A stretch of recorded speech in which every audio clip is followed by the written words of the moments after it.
he will be forgiven for all his sins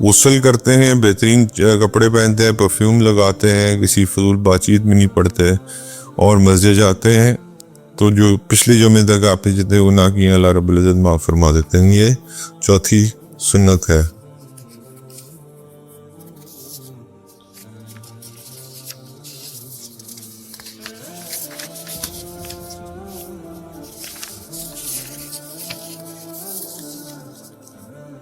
اس کے بعد جی مسواک.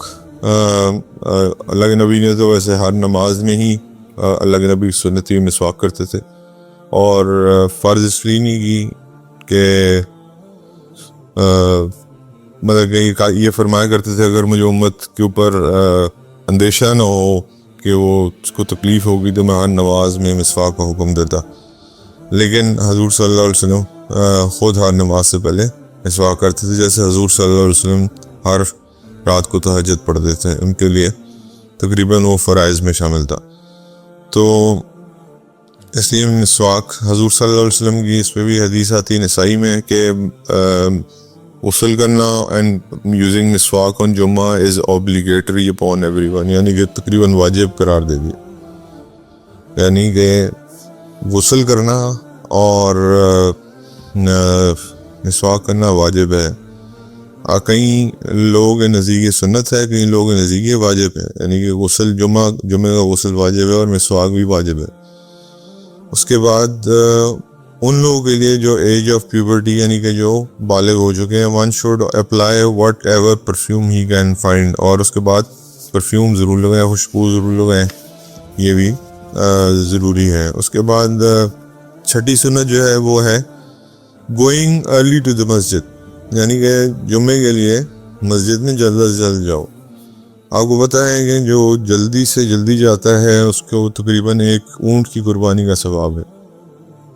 اور جب امام صاحب جو ہیں وہ عربی خطبے کے لیے کھڑے ہوتے ہیں تو اس وقت رجسٹرز ہو جاتے ہیں کلوز، کیونکہ وہ عربی خطبہ واجب ہے سننا میرے اور آپ کے لیے. تو آپ کا فرض تو ادا ہو جائے گا، لیکن رجسٹرز میں آپ کی حاضری نہیں لگے گی، تو ایک واجب بھی مس ہونے کا خطرہ ہے. تو اس لیے عربی خطبہ اور اس سے پہلے جتنا جا سکیں جو واعظ ہوتا ہے یعنی کہ تقریر ہوتی ہے امام کی، وہ ضرور سنیں، اس سے انسان کا ایمان تازہ ہوتا ہے، اللہ کی بات ہوتی ہے.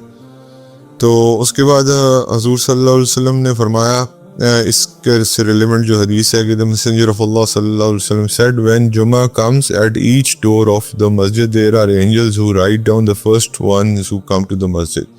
وہی والی بات ہے کہ جب جمعہ آتا ہے تو جو اینجلز ہیں وہ لکھنا شروع کرتے ہیں نام ان لوگوں کے جو مسجد کی طرف آتے ہیں. when the imam sits down they close their books. اس میں اس سے بھی جلدی ہے، یعنی کہ جب امام تشریف رکھ لیتے ہیں اپنی اب بات کرنے کے لیے، اپنا وہ دینے کے لیے خطبہ، تو پھر خود مواز کی بات نہیں کر رہا، خطبے کی بات کر رہا ہوں، عربی خطبہ. تو اگر آپ مکہ مکرمہ یا مسجد نبوی میں جائیں یا کسی عرب کنٹری میں جائیں، وہاں تو ظاہری بات ہے واز ہوتا ہی عربی میں ہے، تو وہ اسی کو خطبے میں شامل فرماتے ہیں. اصل میں خطبے کا مقصد ہی یہی ہے کہ آپ ہر ہفتے اصلاح کریں قوم کی، اور اس کے بعد جو ہے وہ بکس بند کر دی جاتی ہیں اور وہ بھی بیٹھ کے پھر خطبہ سنتے ہیں جو فرشتے. یعنی کہ اگر امام صاحب بیٹھ گئے ہیں خطبہ دینے کے لیے، اذان شروع ہو گئی ہے، دوسری اذان جو ہے، تو اس کا مطلب ہے کتابیں بند، اور جو آپ کے وہ جو فرشتے ہیں انہوں نے آپ کا نام نہیں لکھا کیونکہ انہوں نے کتابیں بند کر دی ہیں، اور انہوں نے آپ کو کیونکہ خود بھی خطبہ سننے کے لیے بیٹھ گئے ہیں. یعنی کہ یہ خطبہ اتنا مقدس ہے کہ فرشتے بھی اس کو سنتے ہیں. اس کے بعد اسی میں آگے حضور صلی اللہ علیہ وسلم فرماتے ہیں فار صلاۃ الجمعہ is like one who sacrificed a camel. وہی والی بات کہ جو جلدی آ جاتا ہے وہ ایسے ہی ہے جیسے اس نے ایک کیمل سیکریفائس کیا ہے. اینڈ اس کے بعد جو آتے ہیں پھر اس کے بعد جو آتے ہیں اس کا وہ ہے کہ جیسے اس نے ایک گائے سیکریفائس کیا. اس کے بعد جو آتے ہیں وہ ایسے ہی ہے جیسے اس نے ایک بکری سیکریفائس کی ہے جس کے ہارنز ہوں, اور اس کے بعد جو آتے ہیں اس نے ایسے جیسے اس نے چکن سیکریفائس کیا ہے, اور اینڈ والے جو ہیں جو اینڈ میں پہنچ رہے ہوتے ہیں وہ ایسی ہے جیسے جنہوں نے ایک اللہ کے راستے میں ایک انڈا دیا, ایک انڈے کی وہ نذرانہ پیش کیا. بخاری کی روایت ہے. اور اس کے اندر سب سے زیادہ جو خطرناک بات یہ ہے قیامت کے دنوں میں کے قریب یہ روایت آتی ہے کہ جو پہلی سننا جو مسلمان چھوڑیں گے نا وہ جمعے میں یعنی کہ آپ دیکھ لیں کہ جمعے میں ہماری تیاری اس طرح, ایک تو سبحان اللہ ہمارا ورکنگ ڈے بنایا ہوا ہے, آپ کو پتہ ہی ہے, تو اس طرح تو احترام ہوتا ہی نہیں ہے جس طرح ہونا چاہیے, کیونکہ دماغ آدھا کام میں آدھا نماز میں. اللہ ہدایت دے یہ ہمارے نواز شریف صاحب کو جنہوں نے اس کو ورکنگ ڈے بنا دیا, لیکن اچھا خاصا یہ جو ہے ذوالفقار علی بھٹو نے اس کو فرائیڈے کو, لیکن ابھی بھی آپ چھوٹے شہر میں دیکھیں جمعے کو چھٹی ہوتی ہے یا دکانوں میں چھٹی ہوتی ہے, جو ہمارے تاجر برادری ہے وہ زیادہ تر جمعے کو چھٹی کرتی ہے, تو اس لیے یا پھر اپنا جو دکانیں ہیں وہ جمعے کی نماز کے بعد کھولتی ہیں. تو یہ ایک نشانی میں سے ایک نشانی ہے قیامت کی کہ وہ سننا جو جلدی نماز جمعے پہ جانے کی ہے وہ ختم ہو جائے گی اور وہ آپ کے سامنے ہے. 7ویں سنت کیا ہے جی؟ واکنگ ٹو دا مسجد, یعنی کہ پیدل چل کے جائیں, کوشش کریں. اگر قریب نہیں ہے تو پھر تو آپ سواری کا استعمال کر سکتے ہیں, لیکن کوشش کریں گے پیدل چل کے جائیں. قیامت کی نشانی میں سے ایک اور نشانی یہ بھی ہے کہ لوگ پیدل چل کے آنا چھوڑ دیں گے مساجد میں. مطلب کہ سیارہ کا لفظ استعمال کیا گیا, سیارہ گاڑی کو کہتے ہیں آج کل کی زبانے میں, یا سواری, سیارہ کا لفظ استعمال کیا گیا کہ آپ سیارات جو ہیں وہ زیادہ ہوں گے, پیدل چل کے آنے والے کم لوگ ہوں گے اور گاڑیوں پہ چل کے آنے والے زیادہ ہوں گے. اللہ کے نبی صلی اللہ علیہ وسلم نے فرمایا whoever baths on جمعہ, یعنی کہ نہاتا ہے دھوتا ہے completely, goes early in present of the beginning of the sermon, sits close to the imam, listens and is silent, there will be for him every step he takes a reward of a year of a fasting and standing in a prayer. اللہ اکبر, یہ کتنے ترمذی کی روایت ہے. یعنی کہ اگر آپ غسل کر کے, نبی کریم صلی اللہ علیہ وسلم فرما رہے ہیں, اگر آپ غسل کر کے اچھی طرح جلدی سے مسجد پہنچتے ہیں, قریب بیٹھتے ہیں, سرمن سنتے ہیں سائلنٹلی, تو اس کا ریوارڈ کیا ہے؟ جو بھی آپ ایک سٹیپ لیں گے اس کا ریوارڈ یہ ہے کہ آپ کو 1 سال کے روزے اور 1 سال کے قیام کا ثواب ملے گا. یہ ترمذی کی روایت. اس کے بعد میکنگ اے لاٹ آف دعا, 8ویں اور آخری سنت ہے کہ میکنگ اے لاٹ آف دعا ٹو اللہ سبحانہ و تعالی. اللہ رب العزت سے دعا کرنے کا دن ہے. ویسے تو ہر گھڑی اللہ سے دعا کرنی چاہیے, لیکن یہ خصوصی طور پہ یہ دن جو ہے یہ اس میں اللہ سے خوب دعا کریں. The Messenger of Allah صلی اللہ علیہ وسلم said Jummah is comprised of 12 portions, یعنی کہ 12 اس کے حصے ہیں. There is one in which a Muslim who asks Allah for something will have it granted for him. Seek it in the last period of after Asr. ابو داؤد کی روایت. Basically اللہ کے نبی صلی اللہ علیہ وسلم فرما رہے ہیں کہ اللہ نے جمعے کو 12 حصوں میں ڈیوائڈ کیا ہوا ہے, تو اس دن جو دعا کی جاتی ہے اللہ اس کو ضرور سنتے ہیں. اور وہ ٹائم بھی اللہ کے نبی نے بتا دیا. وہ ٹائم کون سا ہے؟ عصر کے بعد جو آخری وقت ہوتا ہے, یعنی کہ عصر اور مغرب کے درمیان میں ایک گھڑی آتی ہے. جو بھی مانگیں گے اللہ آپ کو عنایت فرمائے. تو حضرت فضالہ کی یہاں پہ مثال ہے. یہ میں نے ان کا آپ کو بتایا تھا, یہ پہلے ہائی وے رابر تھے, اگر آپ کو یاد ہو میں نے ان کے بارے میں آپ کو بتایا تھا. اور بعد میں پھر اللہ نے ان کو اتنا بڑا رتبہ دیا کہ یہ بہت بڑے اللہ کے ولی بنے. اس کے بعد یہ ان کی یہ سنت تھی حضرت فضالہ رحیم اللہ کی کہ یہ عصر سے لے کے مغرب تک قبلہ رخ ہو کے بیٹھے رہتے تھے اور اللہ سے صرف دعائیں مانگتے رہتے تھے, صرف اس وجہ سے کہ ان کو پتا تھا کہ اس میں گھڑی آئے گی جس میں میری دعا قبول ہوگی. اللہ کے نبی نے فرما دیا.